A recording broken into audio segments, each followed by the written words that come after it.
One of the big problems that we're seeing, especially in a number of these puppies and dogs that have been acquired during the COVID pandemic, is separation anxiety.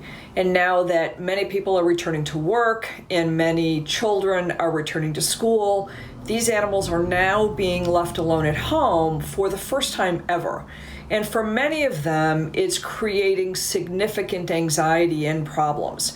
Separation anxiety is one of the more common behavior problems that we see in pets, and we're seeing it in significantly more frequency lately. First of all, talk to your veterinarian. There are combinations of things that can be done to help pets that have separation anxiety. So typical symptoms are urinating, defecating in the house when they're normally well trained, destructive patterns, so destroying things when you're not there, barking incessantly when you're not home, not eating at all unless someone is there, and potentially destruction to the point where we will see pets that will actually hurt themselves trying to get out of a crate, breaking through a door, jumping through windows. So step one is to actually manage the issue. And that may be, if possible, to take them to work, have a neighbor watch them, take them to doggy daycare so that they're not left alone. There are several behavior techniques that can be utilized to get your pet accustomed to being left alone. But this is not a process that occurs in a day. It's not a process that occurs in a week. It takes time to do some of these behavior modifications for your pet. So utilizing services such as daycares, bringing your pet to work, having someone watch them may be the best option for you.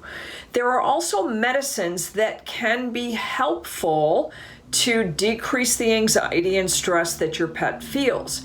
Now, these are not a miracle drug. It doesn't mean you have a pet with separation anxiety and all you have to do is put them on a drug.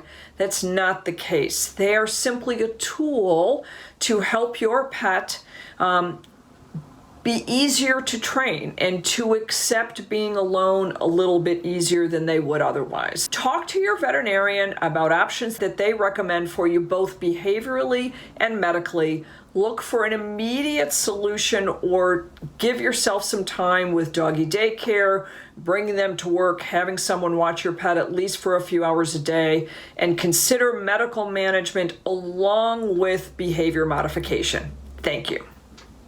Really good advice there from Dr. Susan Weiler-Gala. It's true. I mean, it does take time, and so make sure if you are planning on going back to work or you're already back and you're finding your pets are suffering separation anxiety, then speak to one of your vets. nfveterinarysociety.org is where you can go if you want to find out more. But yeah, I definitely know Stevie scratched up all of my doors when I first got her, but over the years I have got her a lot better when I leave the house. She knows I'm going to come back.